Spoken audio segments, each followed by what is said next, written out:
Hi guys, Nicholas here from the Southern Islands, and today we have an exclusive interview with Wayne, our brand new Singapore Championships winner. Yes, the first Singapore Championships winner, in fact. Oh, I mean, like, because of the new system. yeah, because the new system, because we're considering it's a brand new system, lah. So our 2022 winner, congratulations once more. Thank you. Congratulations. Thank you again for agreeing to this interview with me. I think the first question I want to ask, because I got to know you when you started coming to play at Goodness Gracious Games, I think, yes. And then I remember you were playing the Galarian Moltres, like basic Pokemon deck back then. Yep. But I'm curious to know, like, how did you start getting into competitive play? Competitive play. Like, how do you get into Pokemon in the first place? Yeah. So getting into Pokemon in the first place actually was a few years ago during a Sword and Shield base set. Okay. So actually my friend asked me to buy some Sorbol team deck for him overseas, and then when I was there I looked at the other pack arts, and then I was like, because I play Sword and Shield, so I was like, oh, it's Arceus, there's Zamazenta, there's Lapras, and there's Snorlax. So I looked at Snorlax and Lapras, and I was like, oh, those looks interesting. And then when you open the pack, you kind of like get the smell of The new pack, childhood. Yeah, so I bought a few packs, and then I think my first pack I opened, I got a Snorlax V. Oh, okay. Yeah. So you really got like something from like way back when. Yeah, it's something different. I was like, we don't have this kind of cards back in the day, Yeah, there was like V's or like any special like kind of Pokemon, right? So this interested me lah. But so did you like dabble in cards like when you were very young, like base set time or all that? Base set time, yes. I remember throwing a lot of them around. Yeah. I think most of us like never I don't know what's a card sleeve back then lah. Yeah. The cards look nicer when they're roughed up when you were a kid lah. I mean those were good times lah. Yeah. But so from there, like how did you like start playing the game? Start playing the game. So I bought a lot of packs during that trip, and then at the end of the trip I had a lot of pack codes. Yeah. Okay. Yeah. So with all the pack codes and then redeeming them on PTCGO, I was able to make a deck. And I wasn't really into like the standard expanded thing. I wasn't too sure what it was about, so I was just playing around. And I felt as a beginner, there were a lot of intimidating decks on the ladder. Yeah, especially on PTCGO for sure. Yeah, now that I know of this deck, it's called ADP lah. So I actually met that deck. Those are some like dark times, man. Yeah. Like people are talking about Mew, right? Yeah. I think people need to go through ADP times to see how dark Pokemon was back then. Yeah. Then I assume that you joined a lot of local competitions after that, right? And then that's when I started meeting you as you're playing Galarian Moltres back then, and then you were at ESL. How does it feel like transitioning, like starting to play competitively, like in the shop, and then like playing at ESL? I think ESL was really our coming out of the pandemic, our first like major-ish competition. So how did you feel like at that point, like playing Pokemon competitively? I think for me, ESL, my goal was just to see where I fare as a player. So for me, there was no stakes. If I win or I lose, there were no stress at all. Yeah, learning process lah. Yeah, it's just a learning process. I just want to see where I was as a player. Yeah. Fantastic. That brings us to your winning deck.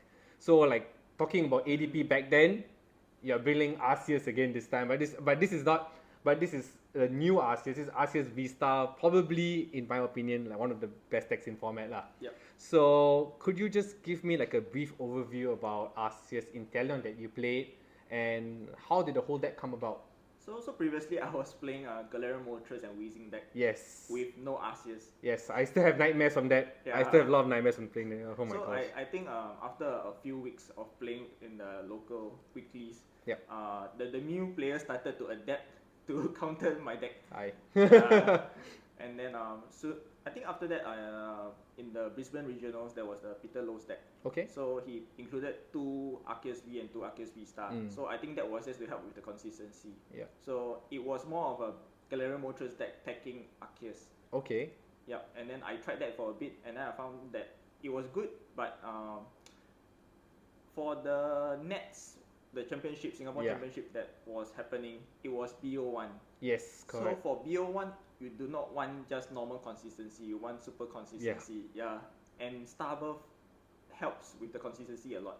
And to get the Starbirth, you will definitely need at least 4 Arceus V. Yeah. And get the energy on turn 1, and then you're good to go for the rest of the game. Yeah. Okay.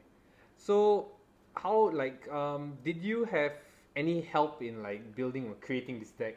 Yep. So actually, previously when I was playing with the Galarian Moltres deck, with Weezing, I started losing to Mew, which Okay. I was supposed to win. Yeah. Yeah.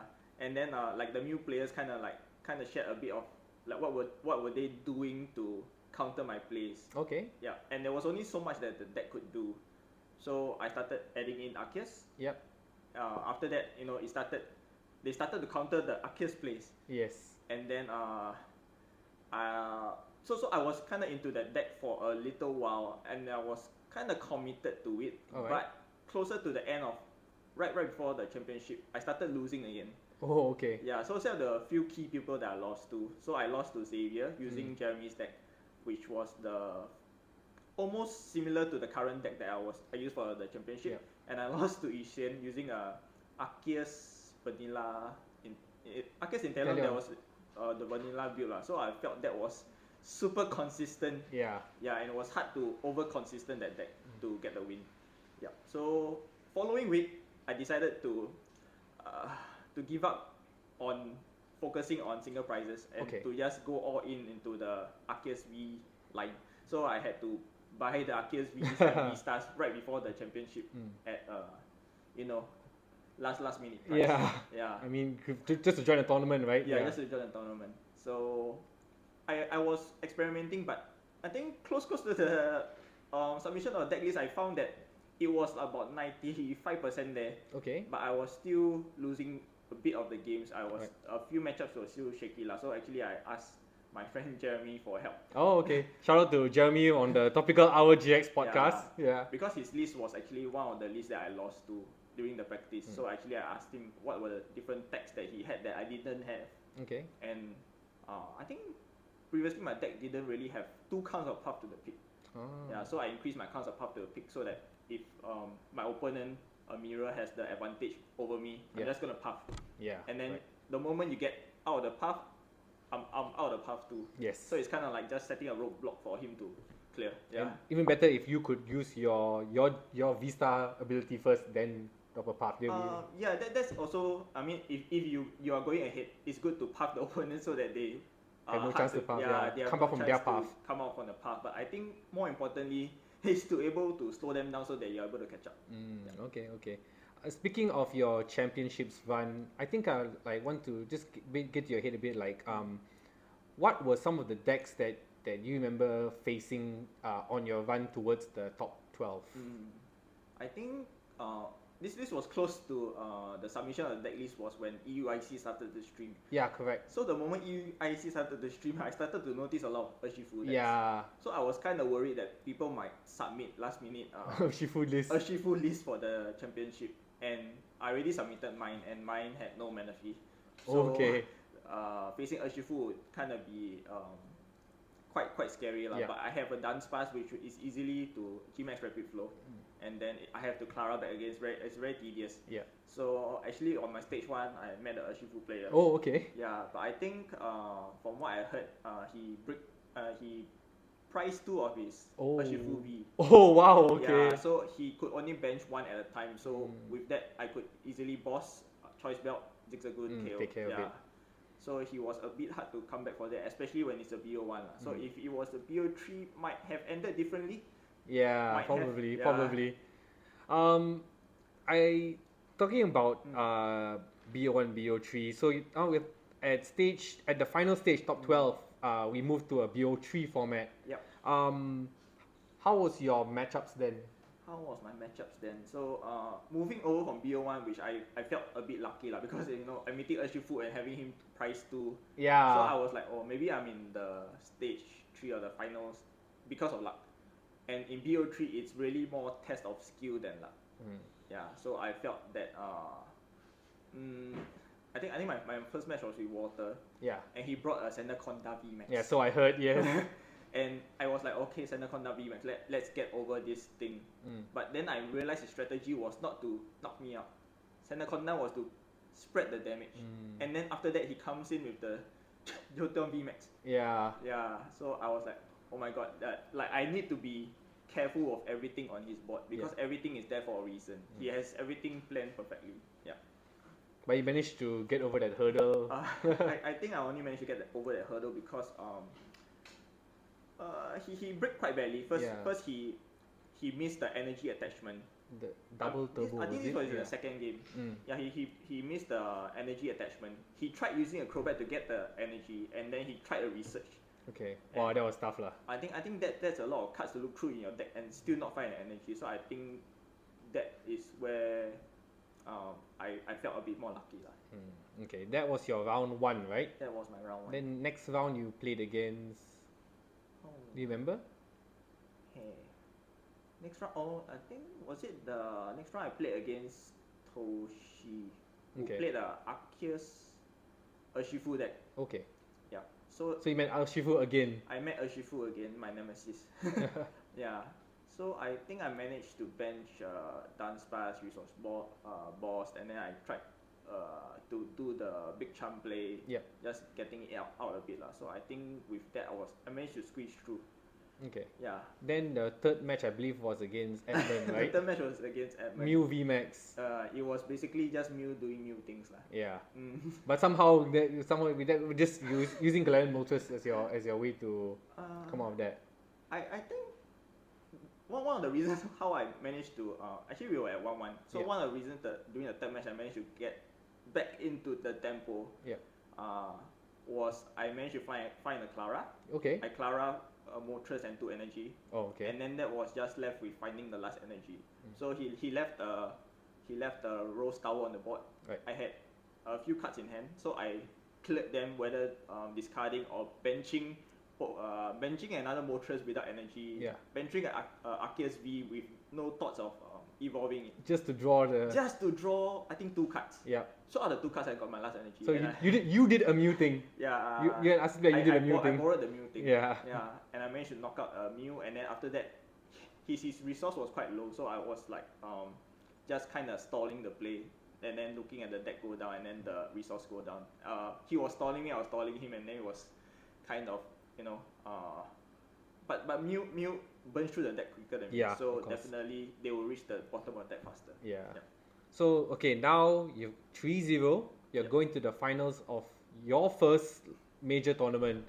I think for many like new players out there, I think many will be inspired by your run, for them who wants to like have a dream of becoming a national champion themselves.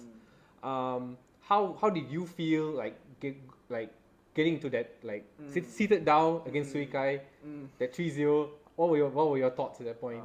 I actually didn't think I'll make it this far, and then to be honest, I was kind of rooting for Suikai, Walter, and Edmund and Yusen to win. Yeah, because I know those are very good players. I've played with them, I've seen them play. Yeah, I do still think that they are better than me, but I think due to certain matchup advantage I had, which was my deck being able to counter this type of deck. Yes. And in essence, actually, the deck that Suikai used was actually 95% similar to a deck I used previously, which lost to the deck that I eventually chose. To play. Yes. So I think that was kind of to be able to see my deck on the other end of the playmat. Yeah. I think it validates that you did make the right choice for the tournament. And fantastic again, congratulations once more. Becoming a champion, I think is a dream of many players here. And you're going to Worlds Day 2. Yeah. So thinking of Worlds, we're not sure what the format is for Worlds.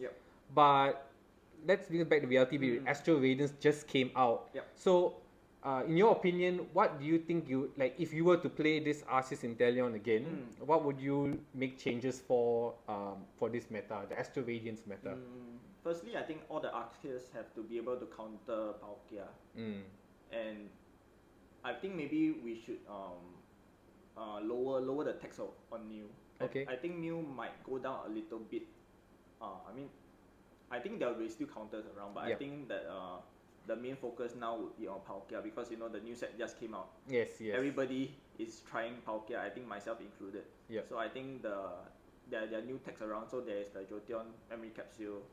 And then people really hinders Inteleon. It really shuts down Inteleon the entirely. moment you are able to get it out, and then with the help of Starburst to get the evolution for the Jolteon and then the memory capsule. So just 2 cards. Yep. And people are playing Flying Pikachu, people are playing the Zera Aura.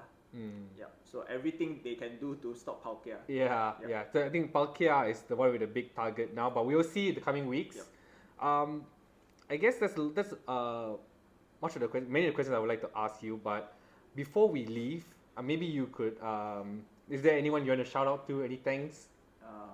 So actually yesterday during my championship, I forgot to shout out my wife. Which actually I did not really share with her much about the. I just told her I might be on stream. So turns out she managed to find the stream and then she managed to watch it. Wow, that's nice. That's so nice. I forgot to shout her out. So I would like to shout out my wife for letting me come to the tournaments weekly. You know, actually missing one day of time with her. You know. Yeah. In essence lah. And also for the nets, actually I think I wouldn't have made it so far without for the people that helped with the deck list, as mentioned earlier. Fantastic. So again, once more, congratulations, Wayne, and I will probably see you in London. Yes. At Worlds. So again, thank you very much, and congratulations once more. Thank you. Right, bye guys.